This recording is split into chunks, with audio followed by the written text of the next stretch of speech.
ખોટા લોકોની વાતમાં નહીં આવે. ચૈતર એન્ડ કંપની લોકોને ગેરમાર્ગે દોરે છે, પોઝિટિવ વાતો જ નથી કરતા. આદિવાસીનો ઓળખ આપે છે.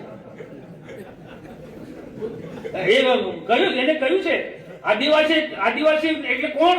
આ આદિવાસી છે. અને પાછા એક પેલા રાઠવા એક બેન છે, એ પાસે એ બી બેનોની સભા. આ સંસ્કારો આપવાના છે. એટલે કોણ? હું નાની મોટી બધી સભામાં કહેવાનું બંધ કરી દે છે ને, કાતો બોલતો બંધ કરી દઈશ. બધાય બોલવું પડે.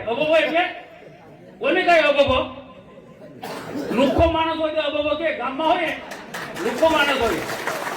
આપણા તાલુકાનો લુખ્ખો છે ધારાસભ્ય, તો કે ને તો સીધી વાત છે ભાઈ, સીધી વાત છે.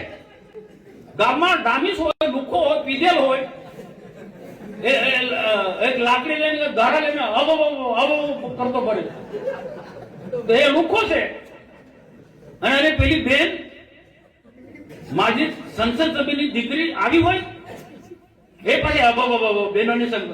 તમે કઈ દિશા પર લઈ જવા માંગો છો બહેનોને, યુવાનોને? કઈ દિશા પર આ સમજવું પડશે. મનસુખ વસાવાને બધાએ બોલવું પડે, બધાએ બોલવું પડશે ભાઈ, નહીં તો બધાને અબો કરાવશે અહીંયા. પછી શું થશે? એક ગામ પર જાઓ અને કો આપણો ધારાસભ્ય અબો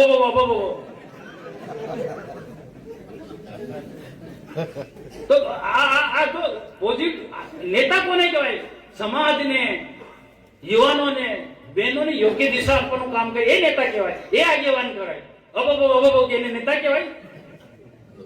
તાવા લુખ્ખા લોકોને ઓળખો ભાઈ, એમની આખી ટીમ જ છે એવી.